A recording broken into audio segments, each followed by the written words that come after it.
The void stretched before us, black and unforgiving. The Neralik drifted silently through space. Our once proud vessel, now barely functioning.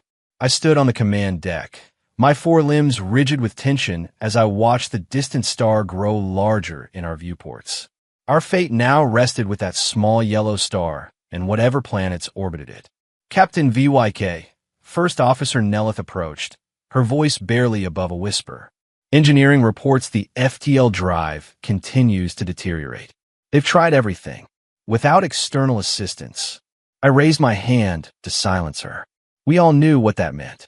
Stranded in this remote sector with failing life support, the Neralik would become our tomb. How long? I asked.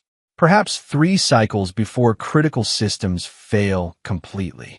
I nodded, feeling the weight of responsibility for my 200 crew members. The Kivin Mercantile Guild would not approve of my next decision, but we had exhausted all conventional options. Initiate emergency broadcast. Interplanetary standard protocol. Nelith's eyes widened. Sir, the Council explicitly forbids. I'm well aware of our directives, First Officer, but I won't watch this crew perish because of political concerns. The communications array, one of our few operational systems, hummed to life. Our distress signal beamed outward, carrying our coordinates and basic ship specifications. In the cold mathematics of Kivin society, this was a questionable trade, revealing our vulnerability for an uncertain chance at rescue. Most civilizations would ignore us or demand exorbitant payment. That was the way of the galaxy. Resources exchanged for resources, technology for technology, always a transaction. The Kivin themselves had prospered for millennia through calculated exchanges of intellectual property, never giving without receiving equal or greater value. Hours passed. Automated responses from relay stations trickled in, most requesting registration codes or diplomatic credentials we didn't possess. With each denial, the crew's hope diminished further. Then, unexpectedly, our communication panel flashed with an incoming transmission. This is the Sol Relief Fleet. Please confirm coordinates. We'll arrive within minutes. The command deck fell silent. Humans, the emerging species from the young Sol system. Rumors spoke of their technological marvels, but they remained outsiders to galactic politics, their motives unclear. Security Chief Maroth stepped forward, his facial ridges darkening with suspicion. Captain, I advise caution. These humans could be scavengers looking to strip our vessel. Science Officer Tila countered immediately. But they could be legitimate. Their system's position would allow for rapid FTL travel to our location. At what cost, though? Nelith asked, voicing what all Kivin naturally considered. What will they demand in return? We have little to offer except ship components, and those we need ourselves. I considered our options, though in truth, we had none. We were adrift, failing, and desperate. Confirm our coordinates, I ordered, and prepare the reception bay. If they intend harm, they'll find us already near death. If they offer help, I didn't finish the sentence. In our experience, help always came with conditions. The crew scrambled to make the dying ship presentable. The Kivin were a proud species, meticulous in appearance even when facing disaster. I retreated to my quarters briefly, adjusting my formal captain's attire, the deep blue uniform with silver rank indicators that had been passed down through 7 generations of my family line. Standing again on the command deck, I watched our sensors track an approaching vessel. It emerged from FTL with precision that our best navigators would envy, decelerating smoothly as it approached our position. They're hailing us, Captain, the communications officer announced. On screen, a human face appeared, darker skinned than I had expected from our limited data on their species, with short black hair and eyes that conveyed both authority and something unfamiliar to me. Was it compassion? Neralik, this is Captain Yasmin Moore of the Earth Vessel Horizon. We've received your distress call and are preparing to render assistance. Please lower your defensive shields to allow our assessment team to board. I studied her carefully before responding. Captain Moore, I am Taran VYK of the Kivin vessel Neralik. We appreciate your prompt response. However, I must inquire about the terms of your assistance. The human's expression shifted slightly. Terms? We're responding to an emergency distress call. There are no terms, Captain VYK. We're here to help. No terms? I exchanged glances with my officers, seeing my own confusion mirrored in their faces. Perhaps this was a human negotiation tactic. Appear benevolent now, then name an extortionate price when we were indebted. Nevertheless, we had no choice but to play along. I nodded to the security officer, who reluctantly entered the commands to lower our shields. We await your arrival, Captain Moore, I said, my voice betraying none of the apprehension coursing through me. And we are grateful. The word felt strange on my tongue. Gratitude was acknowledged in Kivin culture, but always as part of an equal exchange. Never in advance, and certainly never without knowing the price. As the human shuttle approached our docking bay, I couldn't help but wonder, what would these aliens truly ask of us? And would we be able to pay their price? The docking procedure was flawless. The human vessel, sleek, with curves unlike the angular precision of Kivin engineering, connected to our airlock with barely a tremor. Through the viewport, I watched their team prepare to board, donning not combat gear as I had half expected, but what appeared to be standard work attire and diagnostic equipment. Captain, Nelith whispered beside me, are we certain this is wise? Before I could answer, the airlock cycled open, revealing Captain Moore and her team. 5 humans in matching blue uniforms, each bearing a shoulder patch displaying a stylized planet with a winged emblem. They carried tool cases rather than weapons. Captain VYK, Moore extended her hand in what our data indicated was a human greeting gesture. After a moment's hesitation, I reciprocated, feeling the strange warmth of her skin against mine. Welcome aboard the Neralik, I said formally, though I fear you find us in less than ideal circumstances. Moore smiled, another gesture our cultural database had identified as indicating goodwill rather than aggression. That's why we're here. This is my chief engineer, Dr. Kwan, and our technical team. A shorter human with features suggesting East Asian ancestry stepped forward, already operating a handheld device that emitted soft pulses of light. Your FTL system is leaking plasma from 3 key junctions, Dr. Kwan said without preamble, eyes fixed on his scanner. And your auxiliary power grid has sustained significant radiation damage. I'm also detecting a cascade failure in your life support's carbon recycling mechanisms. I stiffened. His assessment in mere seconds matched what our engineers had struggled to diagnose over days. Yes, I acknowledged. Our repair attempts have been unsuccessful. Dr. Kwan nodded, already conferring with his team in rapid, low voices. Without waiting for further permission, they began unpacking equipment, devices more compact than any Kivin technology I'd seen. Captain, Moore addressed me again. With your permission, we'd like our team to begin immediate repairs on the critical systems. Dr. Kwan believes we can stabilize your FTL drive within hours. Hours? Our best estimates had suggested weeks of dry dock work at a properly equipped station. I couldn't hide my skepticism. That seems optimistic. We've handled similar emergencies before, she replied. Our tools are specifically designed for rapid deployment. Meanwhile, perhaps you and I could discuss your situation more thoroughly. I assigned Nelith to accompany the human engineers while I escorted Captain Moore to our conference chamber, a space once impressive but now dim to conserve power. As we walked, Moore observed our ship with undisguised interest. The Neralik is an impressive vessel, she remarked. The architectural precision is remarkable. It has served the Kivin for over 3 centuries, I replied with reflexive pride, though its current condition hardly reflects its heritage. In the conference room, we seated ourselves at opposite ends of the long table, a formal distance that felt appropriate for negotiations. Moore seemed to notice this, but made no comment. Now, I began, regarding compensation for your services. Moore raised her hand, interrupting gently. Captain VYK, I think there's a misunderstanding. The Earth Relief Fleet doesn't charge for emergency assistance. I waited for her to continue, to explain the real arrangement. When she didn't, I pressed further. Surely you expect something in exchange. Technology rights? Resource claims? Political alignment? She shook her head. No, this is humanitarian aid.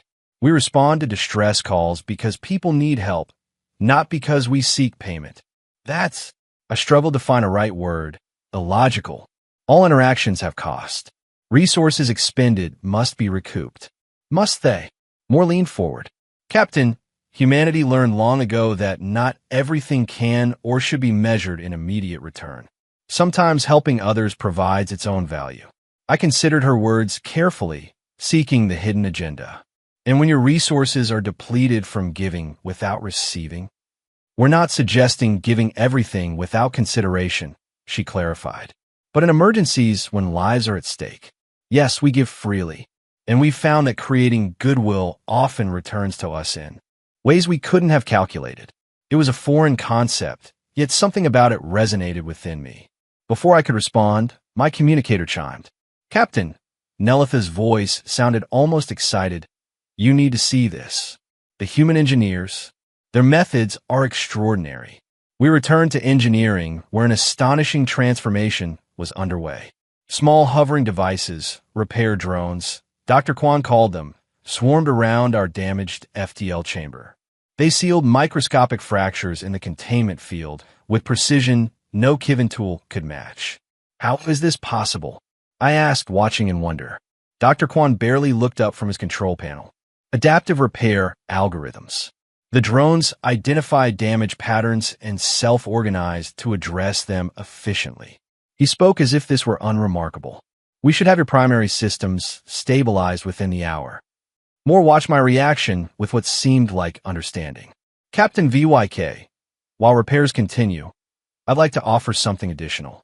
We've prepared a supplementary package of safety modules, radiation shielding, air filtration upgrades, emergency beacon technology. With your permission, we can install them alongside the repairs. My suspicion returned immediately. Additional technology? At what cost? The same as the repairs, Captain. No cost. I searched her expression for deception and found none. Still, it defied everything I understood about interspecies relations. Why would you give us technology freely? That contradicts every established protocol in the galaxy. Moore's expression grew somber. Because we believe knowledge that saves lives shouldn't be restricted by ability to pay. The only condition, and it's not a requirement, merely a request, is that if someday you're in a position to help another ship in distress, you consider doing so. My officers exchanged glances, their confusion evident. This philosophy was alien to us in every sense, more disorienting than any strange physiology or unfamiliar technology.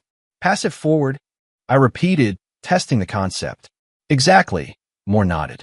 We call it paying it forward rather than paying back. As the human team continued their work, I convened my senior staff in a private chamber. Opinions were divided. It must be a long-term strategy, Security Chief Marath insisted. They give freely now to create obligation later. But what if it's genuine? Science Officer Tila countered. What if their culture truly operates on different principles? This could be anthropologically significant. Chief Engineer Sorrell, who had been working alongside Dr. Kwan's team, spoke last. Whatever their motives, their technology is magnificent. They've accomplished in hours what would take us months. And they're teaching our engineers their methods, not just performing the repairs themselves. That detail gave me pause. Teaching rather than simply doing, it suggested a deeper purpose than creating dependency. By the cycle's end, the transformation was undeniable.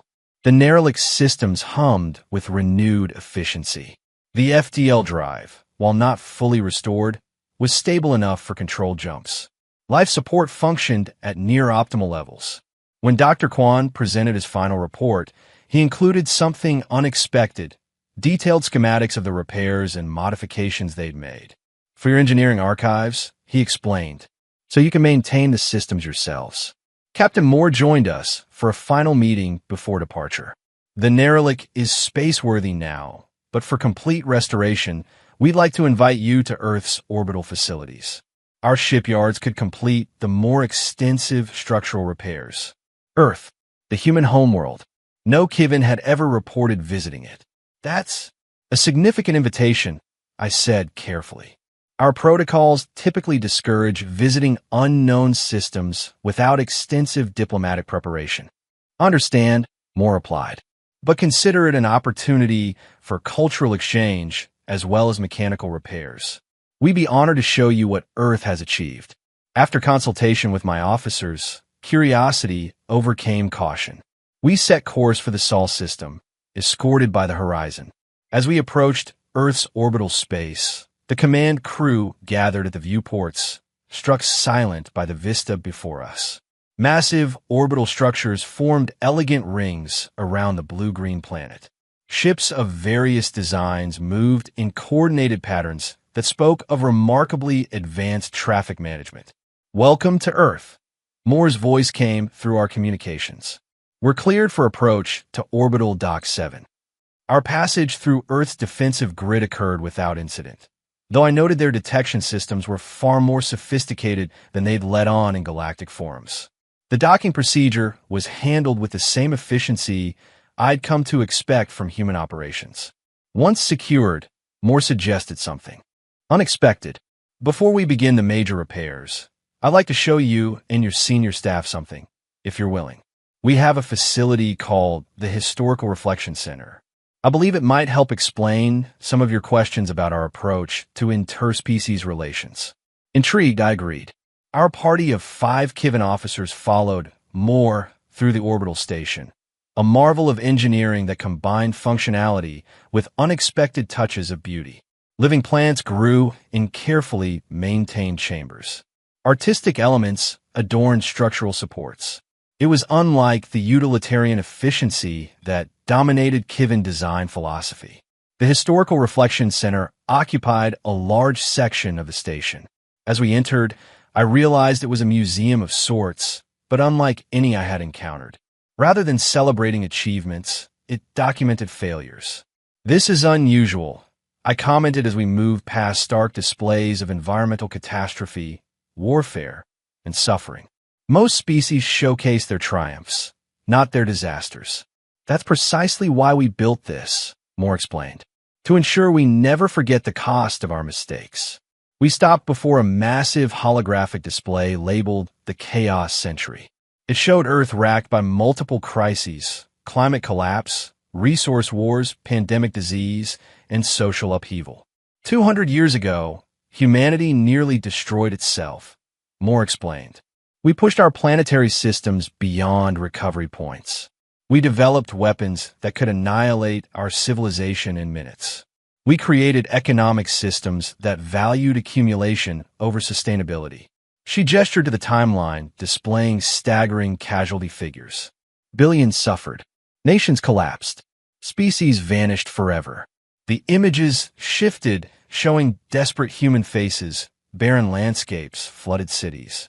This was the turning point, she continued as the display advanced, when we recognized that our old paradigms were suicidal, not just for individuals or nations, but for our entire species.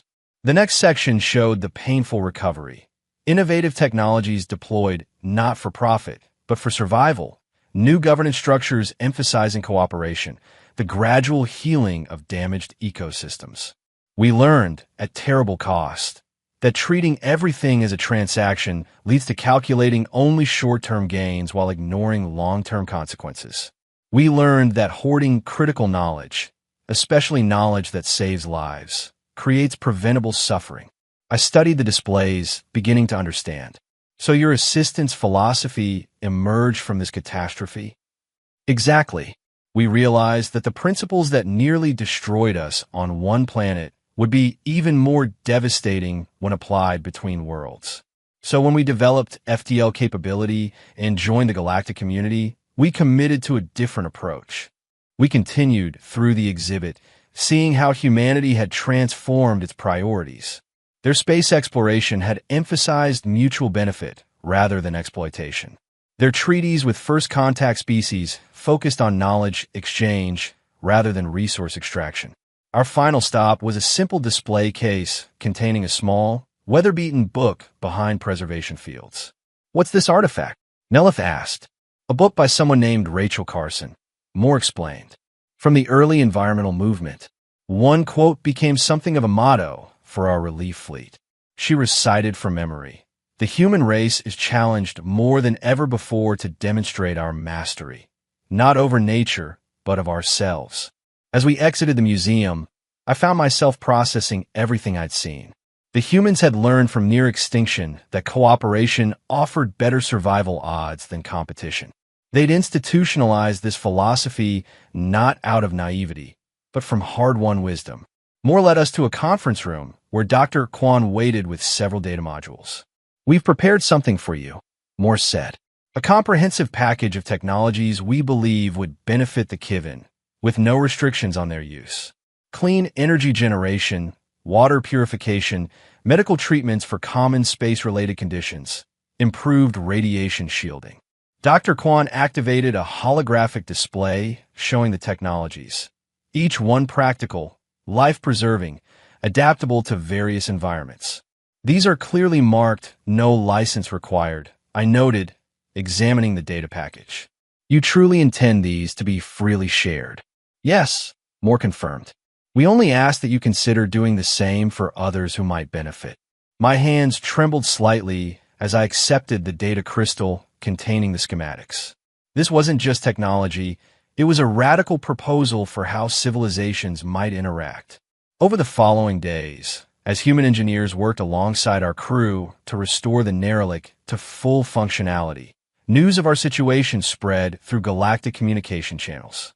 The reaction was immediate and largely negative. A priority transmission arrived from the Dirax conglomerate, one of the largest trading powers in our section of the galaxy. Their ambassador's face filled our communication screen, mandibles twitching with barely contained agitation. "Captain VYK," Ambassador Zorth began without pleasantries, "we understand you've accepted unregistered technology transferred from the Earth government. This violates no fewer than 17 interstellar commerce treaties." I maintained a neutral expression. "We accepted emergency assistance following standard distress protocols. No treaties were violated." "You know very well that's not how technology diffusion works," Zorth countered. "All advances must be properly licensed, with appropriate compensation to the developing entities. The humans are disrupting established order with these charitable distributions. The technologies in question are primarily safety and life support related," I pointed out. "Hardly disruptive to strategic balances. Today it's life support. Tomorrow, weapons systems, instantaneous communication, FDL advantages." Zorth's tone hardened. "The conglomerate requires you to surrender all unlicensed technology received from Earth authorities for proper evaluation and licensing. Failure to comply will have serious diplomatic and economic consequences for the Kivin Mercantile Guild." The threat was clear. The Dirax controlled key trade routes our people relied upon. "I will consult with my superiors," I replied diplomatically, though in truth, I was already considering alternatives. After terminating the communication, I found Moore waiting outside the transmission chamber. "Trouble?" she asked, though her expression suggested she already knew. "The established powers are displeased with your generosity," I acknowledged. "They see it as economic warfare." Moore sighed. "We expected as much. It's why we generally focus our efforts on the edge regions, away from the major political entities. But a distress call is a distress call. We couldn't ignore yours simply because it might ruffle some feathers. The Dirax conglomerate has significant leverage over my people," I explained. "They're demanding we surrender the technology you've provided." "And will you?" I considered the question carefully. A week ago, I would have complied without hesitation. The calculation would have been simple. Kivin interests above all else.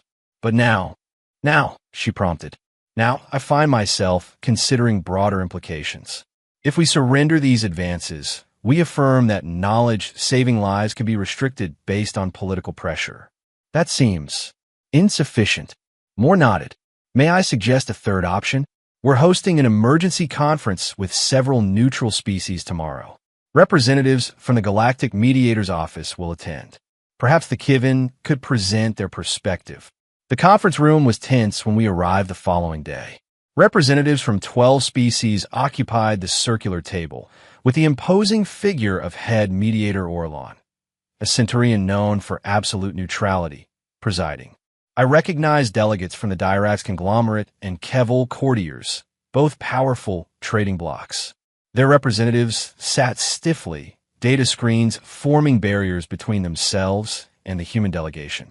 This emergency session will address the complaint lodged by the combined trade authorities, Orlon began, his multi-tone voice reverberating through the chamber. Specifically, the allegation that Earth authorities are engaging in unauthorized technology proliferation. The Dirax representative, Ambassador Zorth, rose immediately. The evidence is incontrovertible. Earth vessels are distributing advanced technologies without proper licensing protocols, compensation structures, or diffusion controls. This undermines the entire framework of interstellar commerce. Captain Moore responded calmly. The technologies in question are humanitarian in nature, designed to preserve life, ensure safety, and address basic needs. We maintain that such knowledge should not be restricted. All technology has value, countered the Keval representative, her iridescent skin flashing with emphasis patterns. Value demands compensation. This is the foundation of galactic stability. The debate continued, growing increasingly heated. I observed the fundamental disconnect. The established powers viewed knowledge as property to be controlled, while the humans saw it as a resource that gained value through sharing. Finally, I requested recognition from the mediator. As the commander of the vessel that initiated this dispute, I wished to offer the Kivin perspective. I began. For millennia, my people have participated in technological exchange based on strict equivalence. This approach seemed logical, efficient. I paused, organizing my thoughts. However, the human response to our distress demonstrated an alternative paradigm.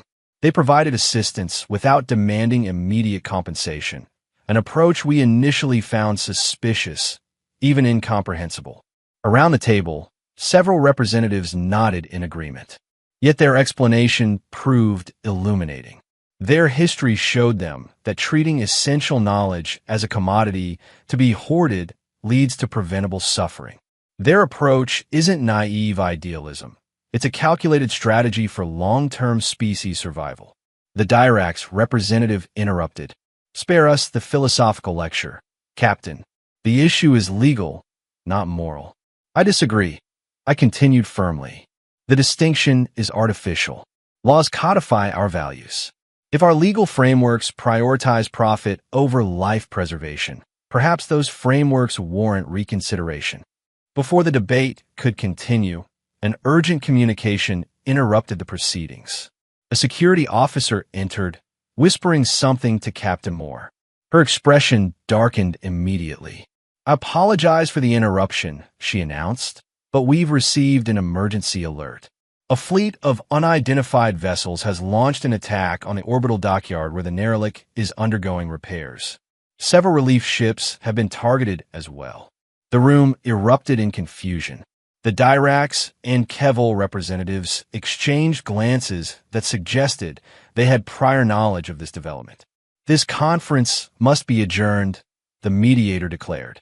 All diplomatic vessels are advised to return to their secure docking stations. As we hurried from the chamber, Moore pulled me aside. This is no coincidence, Captain VYK. Someone is determined to stop the knowledge sharing, violently if necessary. The Neralik, I said urgently. My crew, already being evacuated to secure areas, she assured me. But we need to get back. The attackers seem to be specifically targeting ships that have received our technological assistance. We boarded an emergency shuttle, racing back toward the orbital facility now visible on scanners as a chaotic battleground.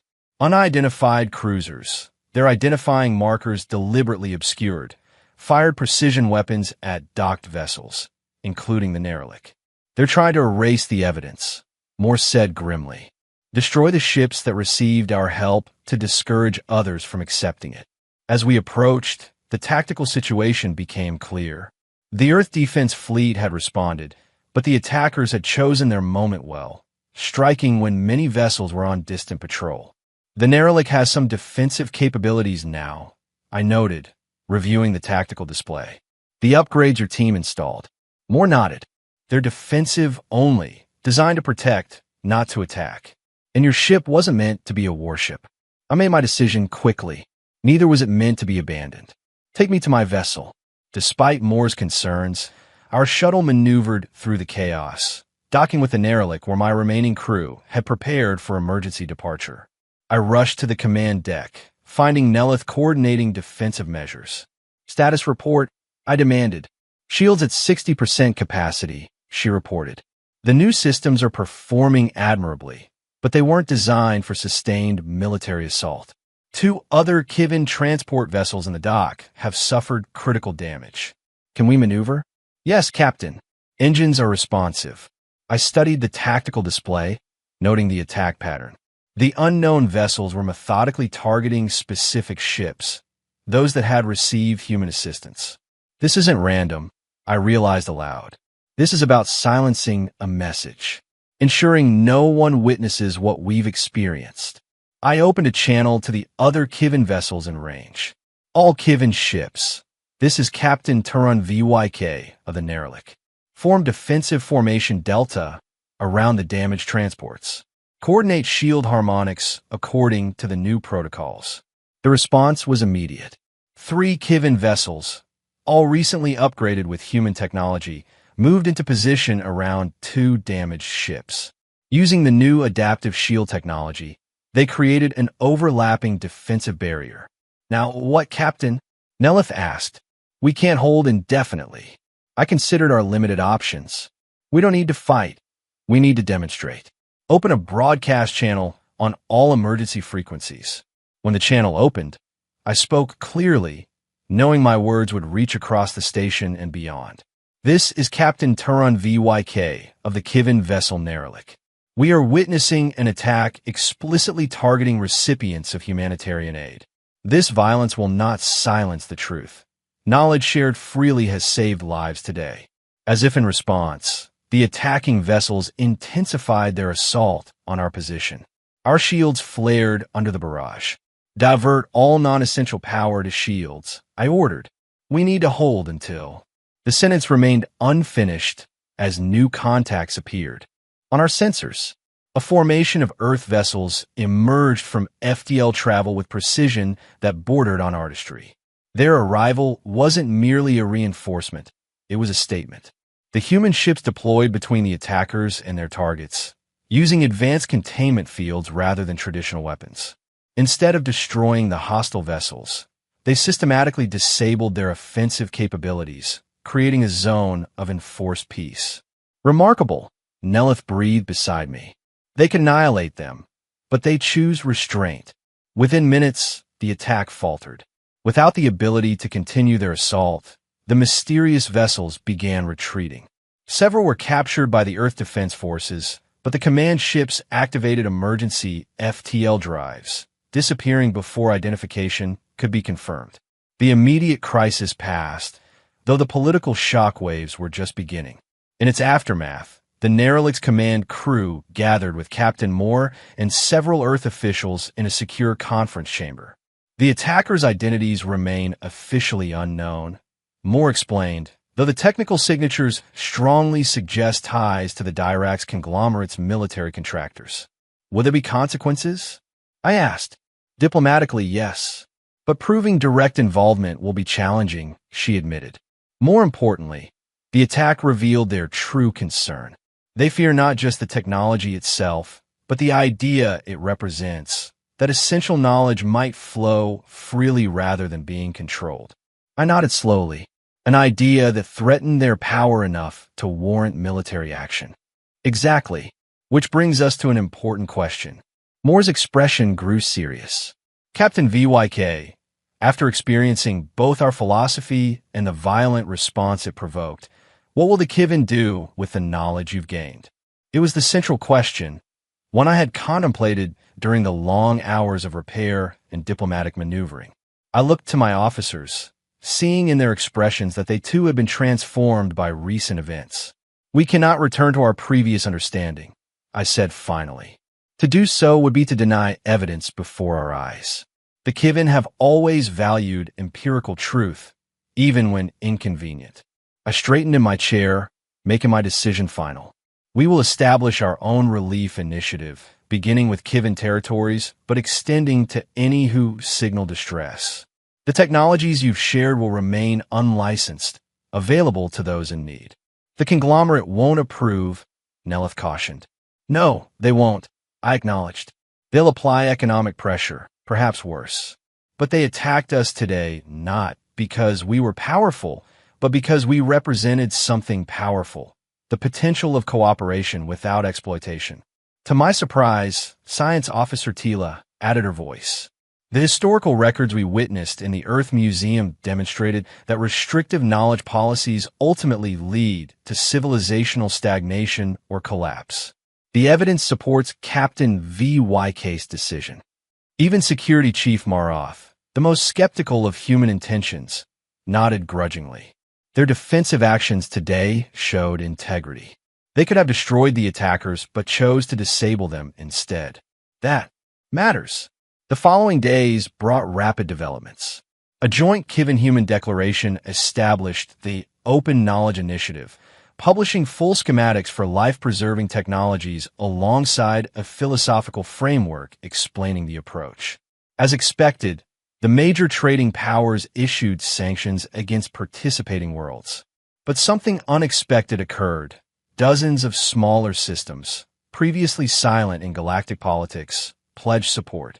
Species long marginalized in interstellar relations found in the initiative a path to technological advancement without crushing debt or political subservience.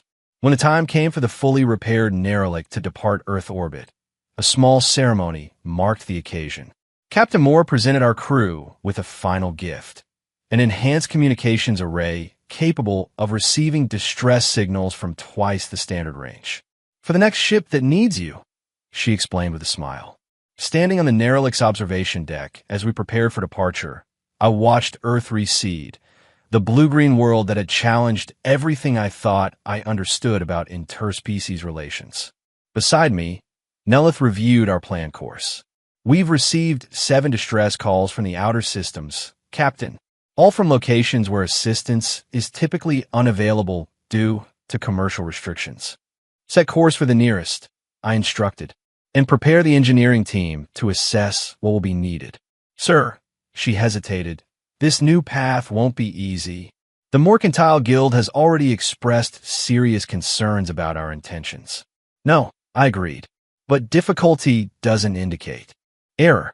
Sometimes it indicates the necessity of change. As the Neralik's engines engaged, I thought about the chain of events that had brought us here. We had arrived desperately seeking repairs, expecting at best a costly transaction. What humanity gave us instead was beyond our wildest dreams. Not just for stored systems or advanced technology, but a fundamentally different vision of how civilizations might relate to one another. A vision worth protecting, worth spreading. Captain, the communications officer interrupted my thoughts. We're receiving a joint transmission from the Horizon and several other Earth vessels. On screen, I responded. The image resolved to show Captain Moore and her crew, standing alongside officers from several other ships.